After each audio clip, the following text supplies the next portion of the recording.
Every single time you go to buy something, I want you to ask yourself, how many hours of my life is this actually going to cost?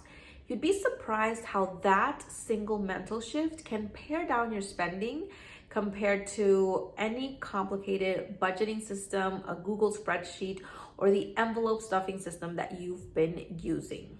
What's up, guys? My name is Nessa, and today is Monday, which means we are talking money. And today I want to talk about how we can think differently about the money that we spend if we find that budgeting seems too complicated or we don't really stick to it long enough. So this is another method that will help you so that you can kind of get a handle on your spending and help you save up a little bit more. Drop a hands up emoji if you've ever heard someone say, come on man, it's just $10 or it's just $20, it's no big deal. If you're trying to save money, that is the complete worst way that you can look at it. The best way to look at it is, that's gonna cost me 2 hours of my life. And then you tell me, is it worth it? The reality of it is that unless you were born into huge sums of money or you unexpectedly inherit some out of the blue, or you're magical or just really lucky that day, $20 isn't just going to appear out of thin air. You get that money in exchange for goods and services. That means that every time you make a purchase, you're essentially trading part of your life away. The US Census Bureau says that the average American earns about $54,000 a year. So let's work off of that number. Hypothetically speaking, let's say you earn the national average. Let's also assume that you have a 401k and health insurance. That would put your total compensation at about $54,500 a year. Let's say you're working 40 hours a week, 52 weeks out of the year. That means roughly you earn $27-26 an hour. Keep in mind though, you also lose part of your income to taxes. So in the end, you're actually making about $19.60 an hour, give or take a few cents. Excuse my math, but just go with me here. Let's say you fill up your gas tank with $50. That would mean that you would have to work 2.5 hours to be able to cover that expense. If you want to buy a $100 jacket, which ends up costing about $108 after taxes, you would have to work 5.5 hours to be able to cover that expense. A $4 cup of coffee, is about 8 minutes of work. A new Coach purse is half a day of work. The latest iPhone is 2 weeks and 2 hours of work. I want you to think about the job that you currently have. Is it a job that you love?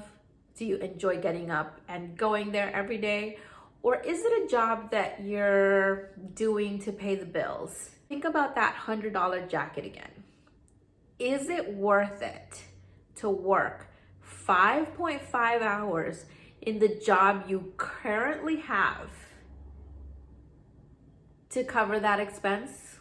Another way to look at it is, if you can shave off $150 off of your weekly expenses, that's like having Friday off. And who doesn't love to have a Friday off? That would mean that you've saved an entire working day off of your life every single week.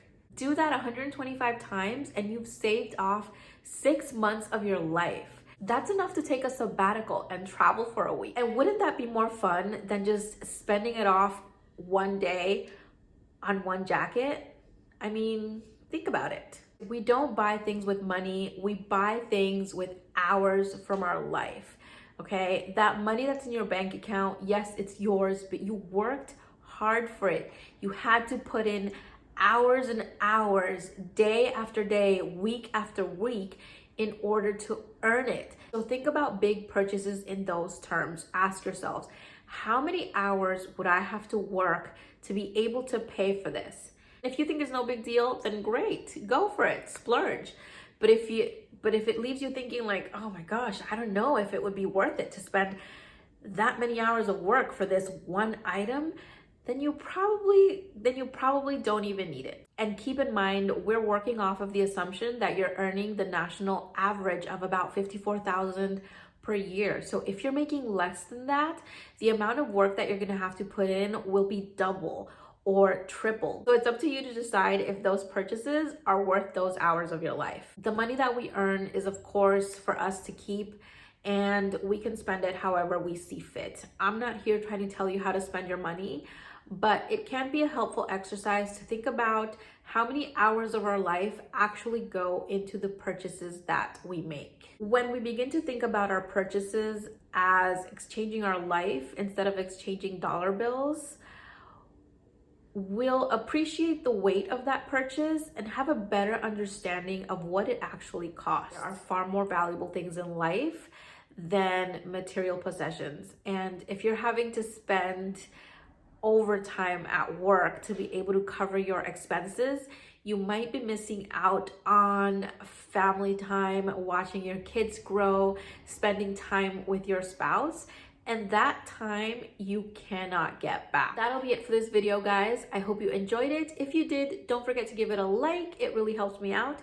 And also consider subscribing to the channel and hitting the notification bell. Remember, every single Monday, we're gonna be talking money and personal finances.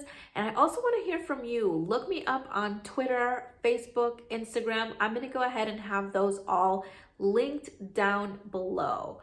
Until next time, bye.